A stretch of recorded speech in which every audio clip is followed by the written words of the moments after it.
Everybody can feel good when they have their health, their bills are paid, they have happy relationships, the children are acting normal, business is successful.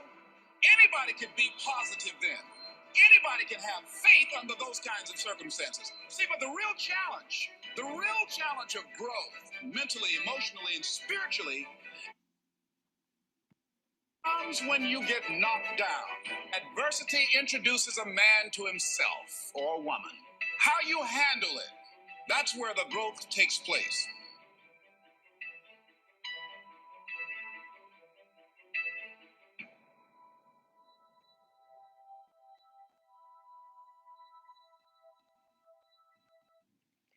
Welcome everyone once again. Welcome to this evening night where we're going to share important knowledge. So we're going to make this a norm where each and every night we just before we sleep we come together and we learn something. This will help us understand more into our topic today. I'm just going to admit some of the new. Welcome. So now, before we get started into cryptocurrency, firstly, I just want to tell you that cryptocurrency for dummies doesn't mean actually that you are dumb. It's just the simplest way for you to actually understand cryptocurrency in the most simplest term. You see, so it's simplified, especially for the new members. It's simplified, especially for the new comers in the crypto market. So it's a good thing to start with. So it's a cryptocurrency market. So it's our focus today. So we're going to outline different content that we're going to focus on today. So welcome everyone who just joined us tonight. As I was saying, we're going to make this a norm to make sure that this is indeed a learning platform where everyone, before they go to sleep, they must just learn something. Obviously, when you're learning something, it's not just about gathering information in your head without you using it, right? Most important thing is to make sure that the knowledge that you are learning, you apply it, right? So what you learn, apply it, and then you see change in the financial, in your financial, assets. I'm just going to approve someone is here as well. Admit. So welcome. It's great to have you tonight. It's great to be with you guys tonight. So welcome. I see someone is also here again. So welcome everyone. Welcome. So it's a platform, as I was saying, that remember we are in different communities here. So there we have crowdfunding community, which is here with us. Some they are also from side hustle community. That is, some are also from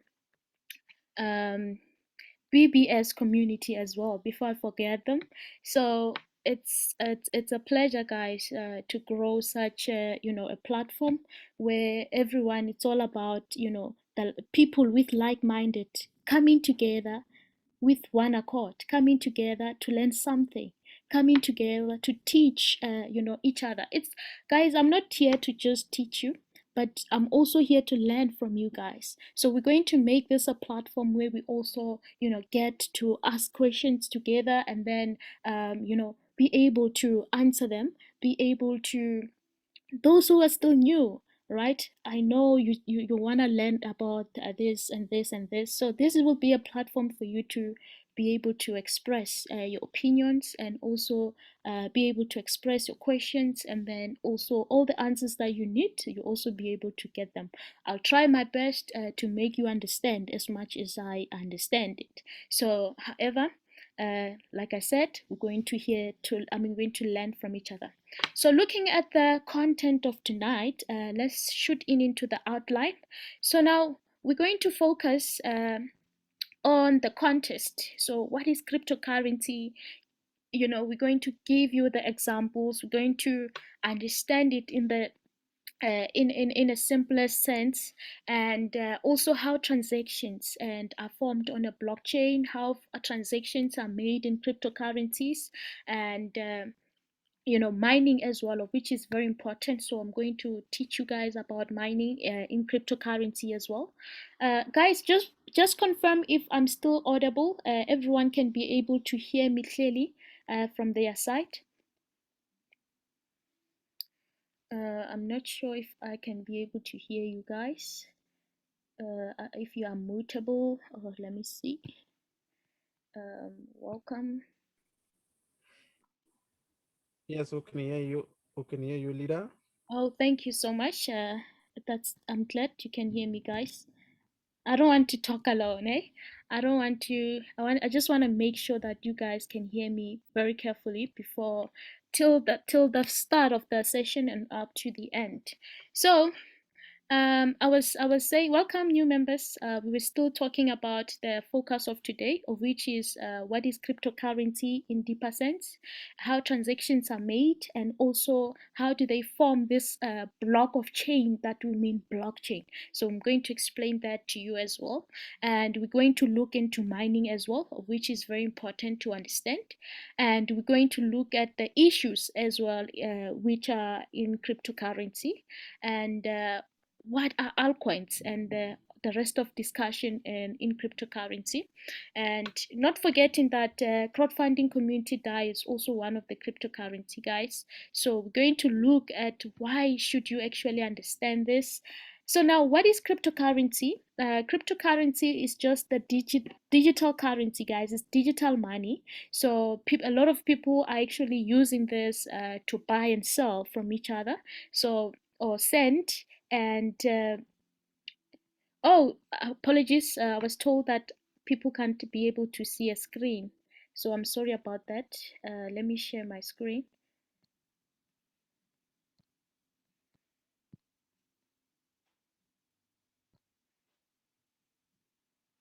Can you see my screen now, everyone? Please confirm if you can be able to see my screen. Apologies about that. Yes, we can see it, leader. Thank you, Lira. So let's start with what is cryptocurrency. So cryptocurrency being the digital currency, so it's like digital money, is like that digital assets that one can always use to transact money from one another. So that digital currency is that digital currency that uses cryptography. So cryptography is the same as you saying a blockchain, right? So for security purpose, so which makes it transparent, which makes it decentralized, meaning that it's not owned by anyone, it's not owned by any banks, it's not owned by any entity or any bigger organizations, but is owned on a blockchain by the people who'll be using it, so which makes it high security. So now the cryptocurrencies are generally the anonymous and not issued by any central authority, so there is no central power here. In the decentralized world, power is shared amongst the community. So we're now talking about sharing of power, not just giving one entity power, but everyone in the community, they'll be able to know, like crowdfunding community DAO, for example.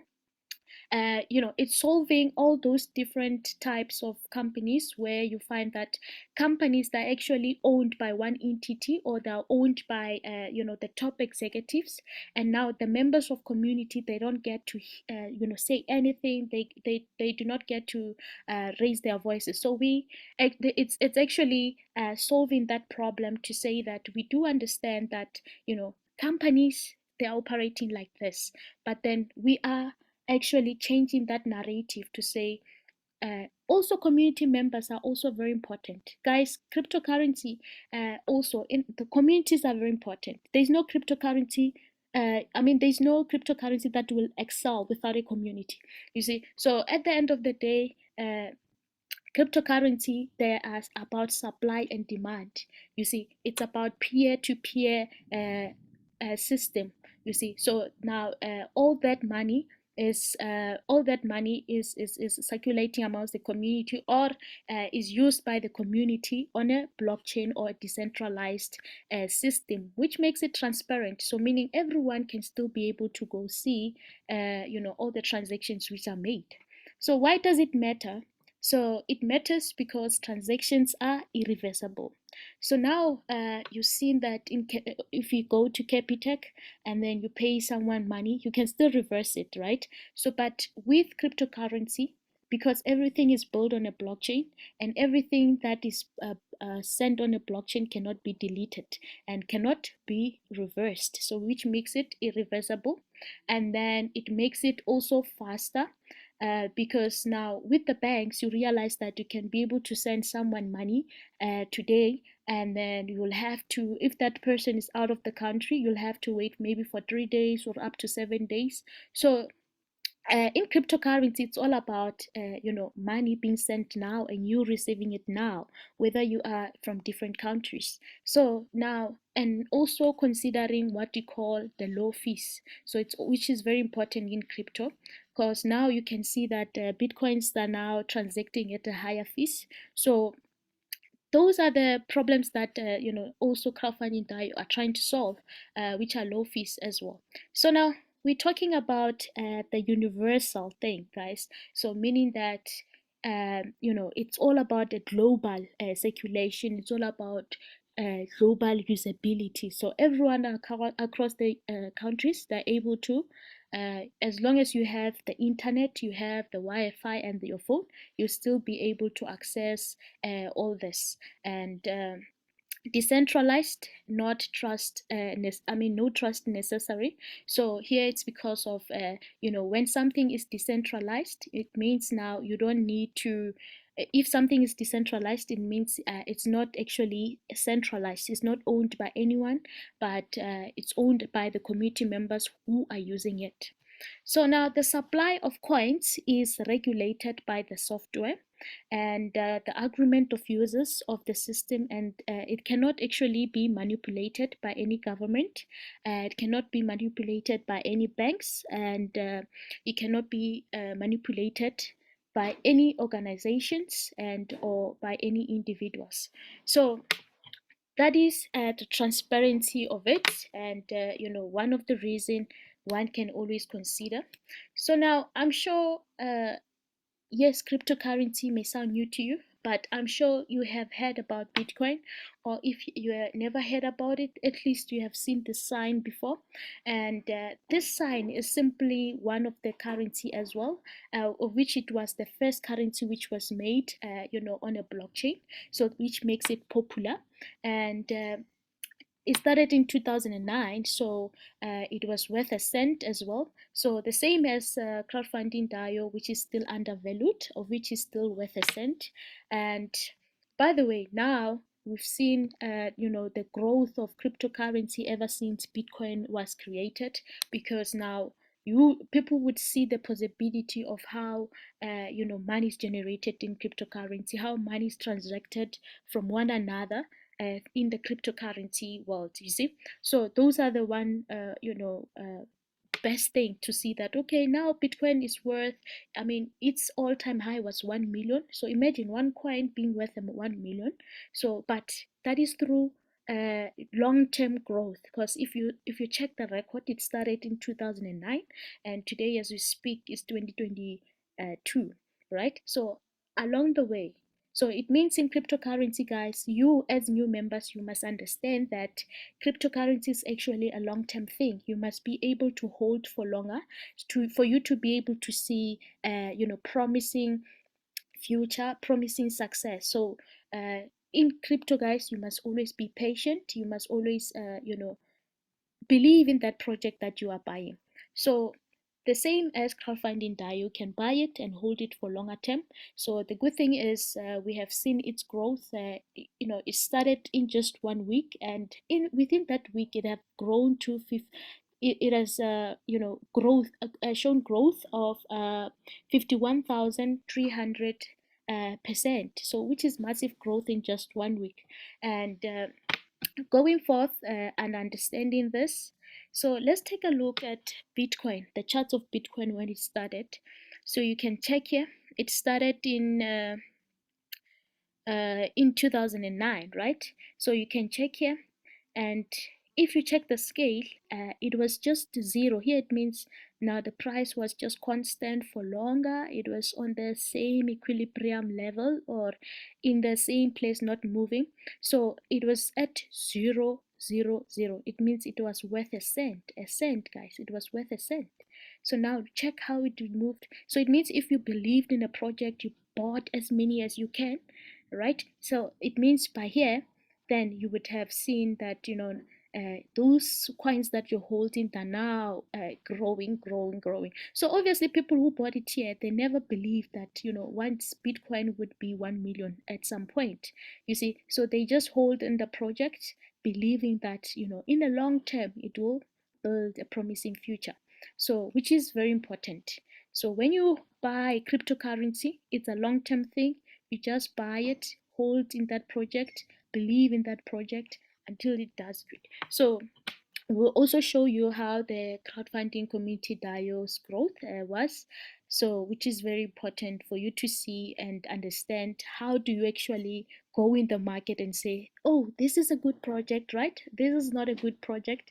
And also understanding this is actually a high risk, a high risk token, or this is a low risk token. How do you actually see that? How do you actually define that? So we're going to take you through that journey of understanding that in a better way so that you can also be confident. Go in the bear market, be able to choose the good project out of those.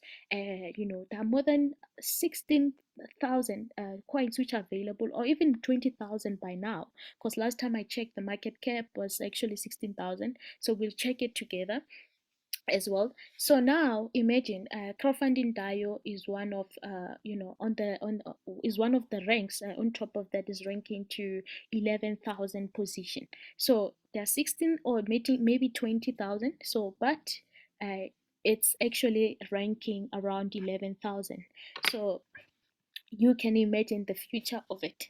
So now let me jump in quickly on how does actually money transact between one another in the cryptocurrency world. So looking at this table, it is simplified in a way that you can understand it. So let's say, for example, here is an account, right? And then here is the balances. So we say, for example, Alice have how much? 10 BTC, right? Bob has how much? 20.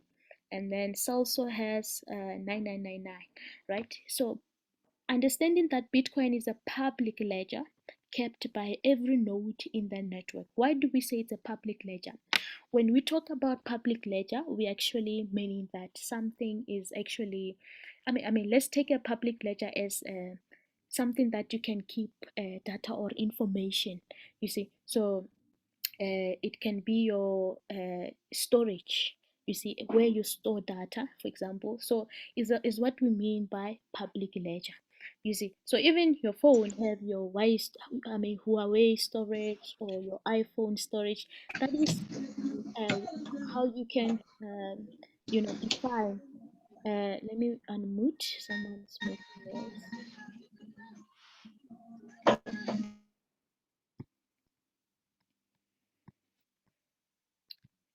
So yes, as I was saying, that public ledger is actually where information is stored, data is stored. So also these transactions, guys, when when you're sending money from one another to another, all that transaction is stored on what we call the public ledger, which is this blockchain, you see. Same way when you send money to your brother, maybe using Capitec, right? You'll still have a what we call the account statement, right? That account statement has all the transaction, is a store of data as well, because it has all the information transacting between one another. You see, it's the same thing also on cryptocurrency, where all the transactions are also stored on a public ledger. And remember, this public ledger is the blockchain that we're talking about when we say that anything that is sent on a blockchain cannot be deleted. The same way as every transaction that is made on a blockchain can never ever be deleted, can never ever be reversed. So once it's on a blockchain, everyone is there to see it. Everyone is able to see it. You see, unlike Capitex statement where only you can be able to see it. So here is changing all the narrative to say that cryptocurrency is public and it should be transparent for everyone to see. So you see, so in cryptocurrency, this is what it's called a contract address. So this address basically is the address which is used to send money between one another. So normally in cryptocurrency you see a certain address like this. So this address you can take it for example being your account number, right? Because when you send money, let's say using Capitec for example, you need someone's account number, right?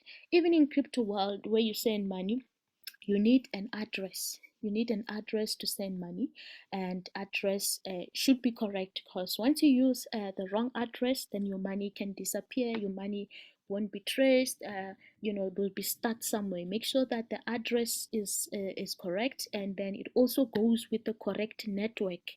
You see, because there are different types of network. The same way as you are using cell C, you cannot buy airtime of MTN and load it on SLC. You see, your network must always go in line with the right network. So it's the same thing as well. So you can see that it's made up of 27 to 34 alphanumeric characters. So this is unique for everyone. So which makes it very difficult for you to hack it or destroy it. So generated via a public key cryptography, so which simply means a public blockchain key, which everyone can always get the address, be able to see everything on a blockchain as well. And any user can generate multiple address, meaning you can always have multiple wallets, because each and every wallet goes along with the your public key or your private key. So make sure that your private key, you always keep it safe. You not share any private key with anyone. So make sure you write it somewhere so that you do not forget it, because once you lose your wallet, let's say your wallet, remember it's your wallet is like your bank, right? Your wallet is where you store your cryptocurrencies money. So it's where you store your money, and then all this money that you store, it goes with what? A private key.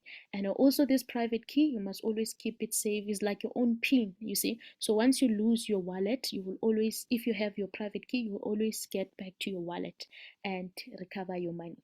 So let's move on to another slide. So the digital signature.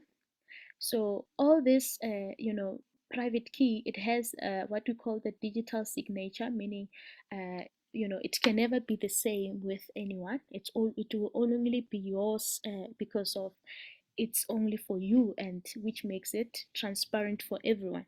So always make sure that your private keys are stored. So let's now jump into how transactions actually made. How do they move from one to other? So now let's say, for example, here is Alice, and then here it's Bob, right? So Alice have her own address, right? They have her own address for BTC, right? So also Bob has his own address as well, right? So now It's 11 o'clock. the balance for Alice is actually how much? 30 BTC. So meaning they have 30 Bitcoin, right? So now Bob has how much? 20 Bitcoins, right? So we want to know how the then transactions are made. So now Alice wants to send 20 BTC to who? To Bob. So now let's jump into the next slide and see then what happens. And jumping in quickly, we see that the transactions, the sender here is Alice. Alice is actually sending Bob money.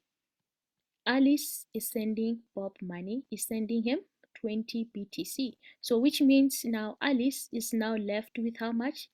10 BTC. And then Bob is left with how much? I mean, I can remember he had 20 BTC. So now Bob received 20 BTC, so which makes it total of 40 BTC.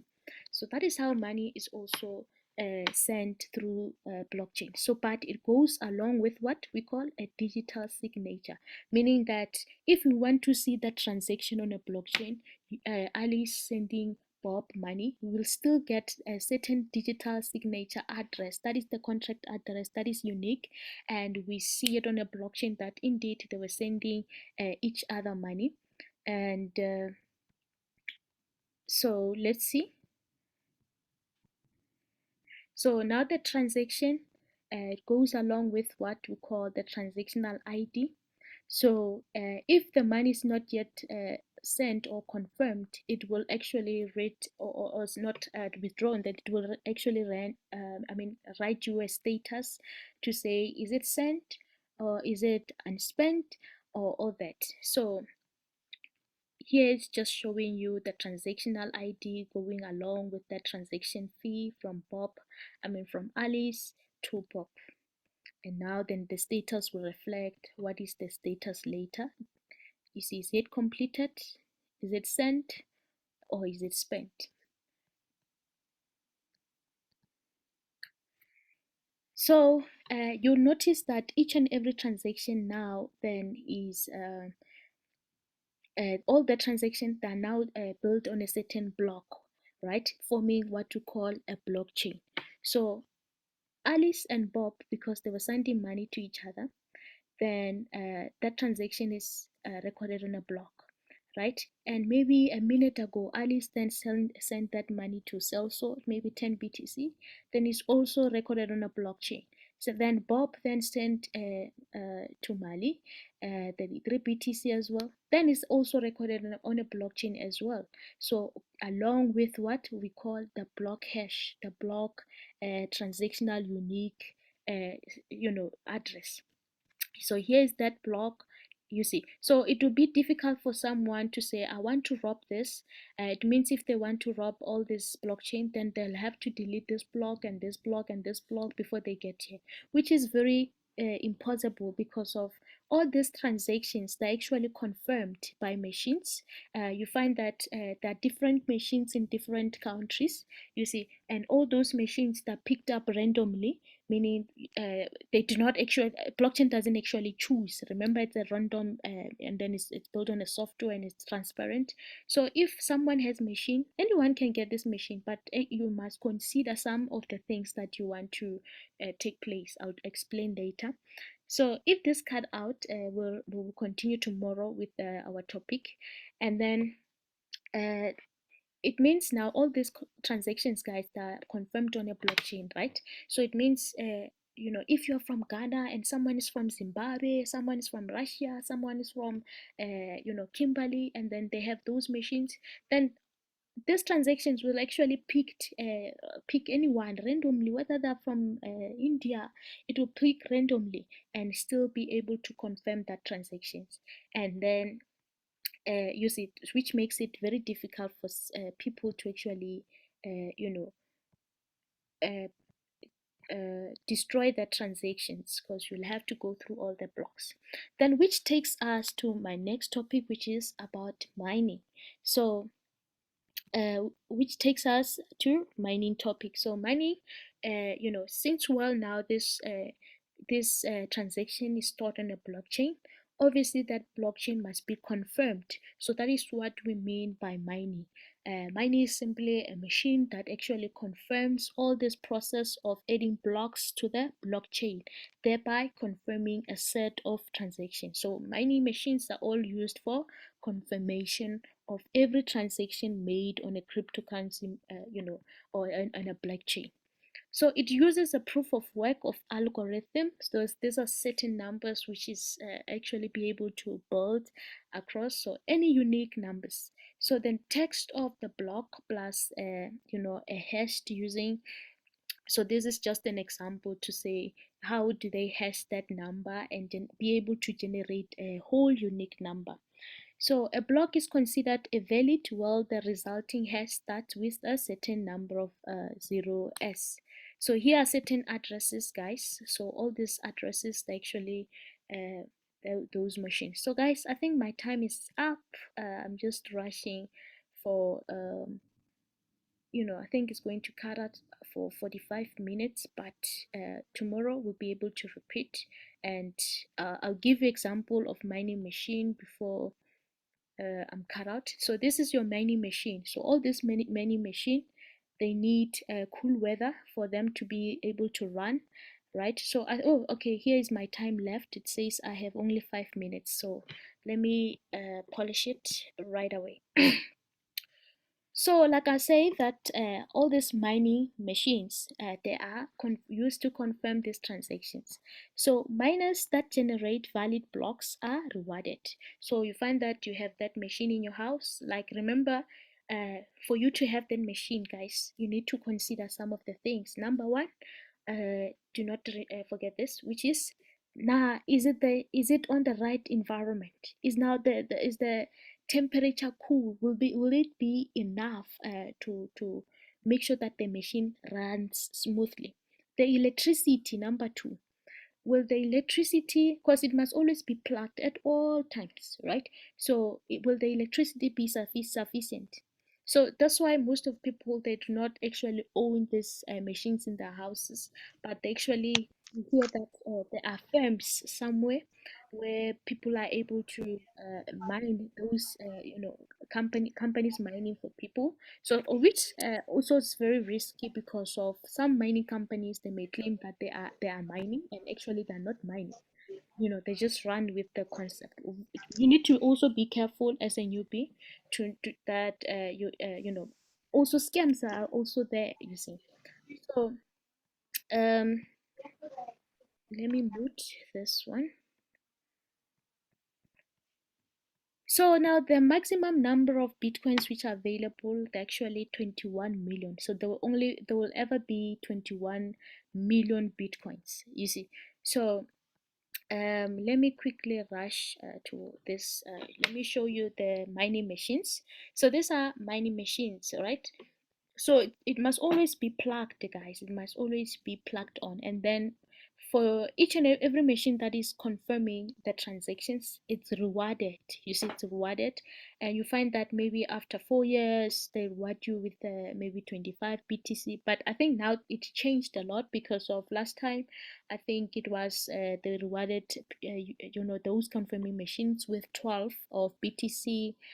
Sometime I don't know now. So each and every day it mines you certain number of bitcoins for just confirming. So now the issues with this machine is that or let's say maybe the blockchain or cryptocurrencies, that um, they can be theft, guys, if you don't take care of your private keys. So always make sure that you take care of your private keys in cryptocurrency world, because once you lose it, then you can also lose your money as well. So not truly anonymous. So like any community members can be able to still use it. It's not truly anonymous, as long as it's on a blockchain and people are able to be the owners. And also double spending, and the 51% attack as well, as if there are issues with certain exchanges. So um this one I'll skip it. I think it's not important. So let's move into the altcoins. What do we mean by altcoins? So I think I'm left with 1 minute. So tomorrow we'll just talk about the altcoins. So I also make some example just to teach you guys about the altcoins. So thank you guys for being with us for I think we spent 40 minutes already. So and I hope you learned a lot. So the aim is to make sure that we empower everyone. So make sure tomorrow you have your questions. If you have any questions, it's going to cut me out in just 1 minute. So if you enjoyed, please, you can just drop the message for tonight, and we're hoping to see you tomorrow, guys. And you tell us what time is it suitable for you as well. You can always tell us what time is it suitable for you, and we see you tomorrow.